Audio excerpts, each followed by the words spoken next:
Shalom teman-teman, apa kabar? Kita berjumpa kembali dalam permenungan firman Tuhan yang hari ini akan bertema Aku Diberkati.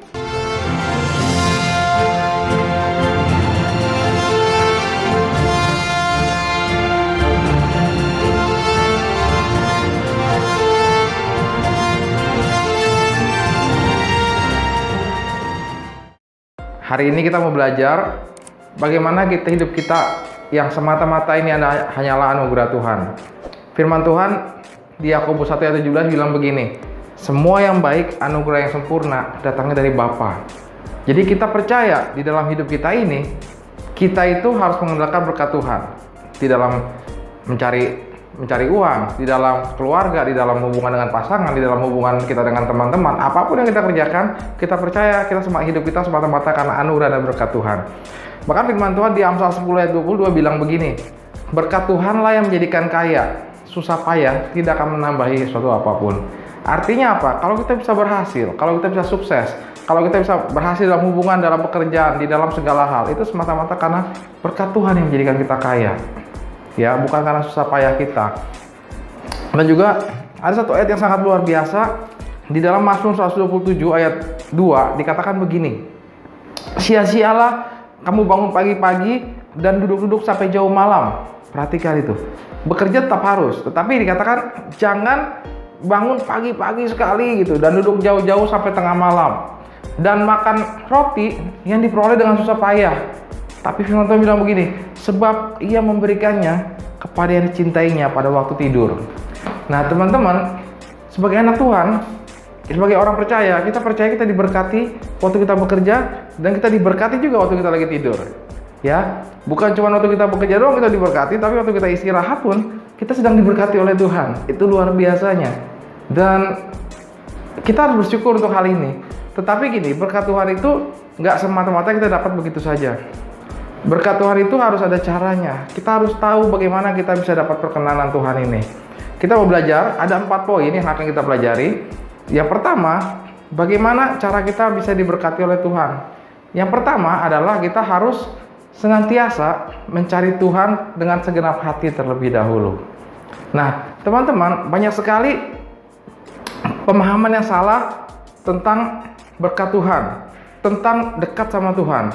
Banyak orang berpikir kalau saya ke gereja, kalau saya rajin pelayanan, kalau saya dekat sama Tuhan, itu artinya hidup saya akan diberkati. Dan orang akan cenderung yang dicari itu berkatnya, yang dicari itu saya mau mendapatkan berkat Tuhan sebanyak mungkin. Tetapi sebetulnya salah, konsep ini keliru. Yang harus kita cari itu bukan berkat Tuhan, tetapi yang harus kita cari adalah Tuhan itu sendiri, pribadi Tuhan itu sendiri.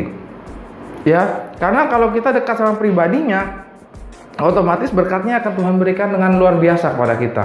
Tapi kalau yang kita cari berkatnya, itu tidak akan mudah. Itu sama seperti hubungan kita kalau kita dekat sama orang tua kita. Kita sayang sama orang tua kita pasti sayang sama kita. Nah, kadang-kadang kita belum tahu nih kita butuh apa nih. Orang tua udah menyediakan untuk kita. Kenapa orang tua menyediakan buat kita? Karena orang tua kita cinta dan sayang sekali sama kita. Kalau kita dekat sama mereka, apapun jadi mudah. Kita minta apa sebentar dikasih, ya kan? Nggak usah capek-capek. Sama halnya dengan Tuhan. Kalau kita dekat sama Tuhan, kita kenal siapa Tuhan yang kita sembah, kita doa sebentar aja, minta 1-2 hal sebentar saja, Tuhan akan bisa kabulkan dengan cepat. Itu tidak akan masalah. Tapi seringkali orang berusaha untuk cari berkat Tuhan, doa sampai ada doa khusus yang minta permintaan khusus berapa hari.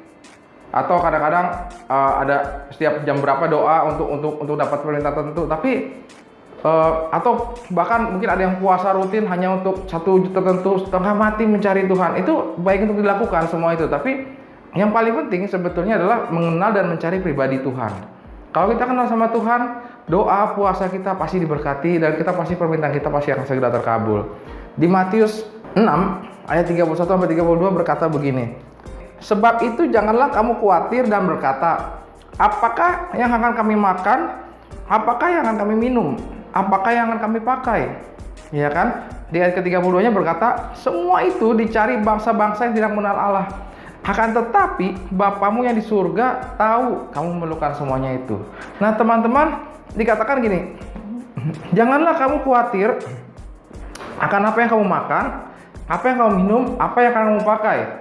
Ya, di ayat ke-32-nya bilang begini, semuanya itu dicari oleh bangsa-bangsa yang tidak mengenal Allah. Bukankah banyak orang yang mencari hal seperti ini? Mati-matian cari duit untuk hal yang apa yang mereka makan, apa yang mereka pakai, apa yang mereka minum. Ini cari duit dengan mati-matian. Ada yang berdoa mati-matian juga, ada yang puasa mati-matian juga untuk semuanya ini. Tetapi mereka lupa, di ayat 32-nya bilang gini, semua itu dicari oleh bangsa-bangsa tidak mengenal Allah. Ya kan? Akan tetapi Bapak kita yang di surga tahu kita memerlukan semuanya itu. Kalau kita tahu siapa Bapak kita, kalau kita dekat sama Bapak kita seharusnya tidak perlu khawatir akan berkat-berkat Tuhan. Kita tidak perlu khawatir akan apa yang harus kita makan, apa yang harus kita minum, apa yang harus kita pakai.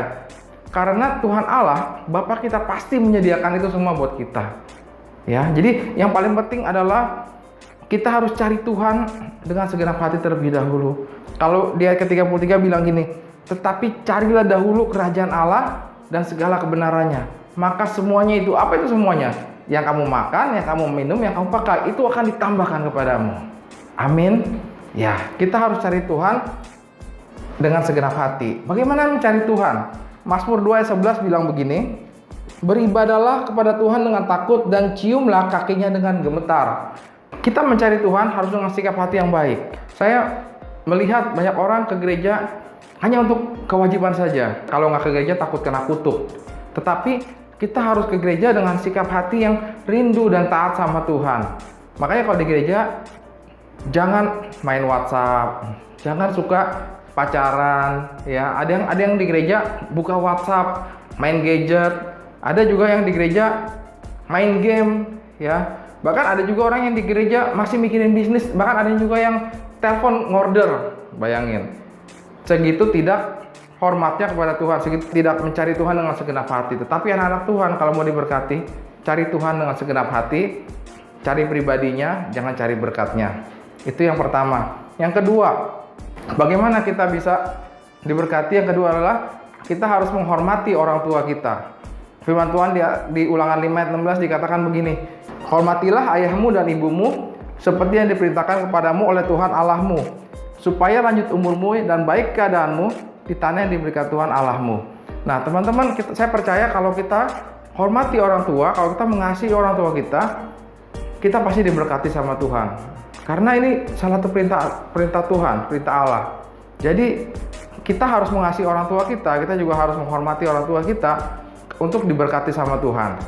Saya banyak sekali kesaksian yang teman-teman yang berkata kalau kita mengasihi dan menghormati orang tua kita, bisnis tuh gampang maju, diberkati, nggak semuanya lancar.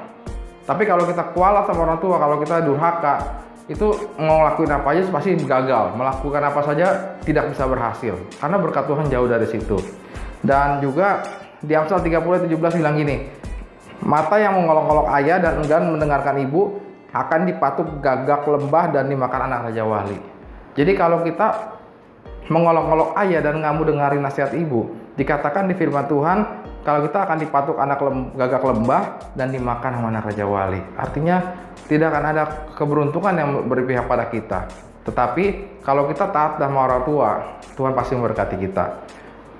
Dan masih ada 2 poin lagi, jadi nanti bersambung di part kedua.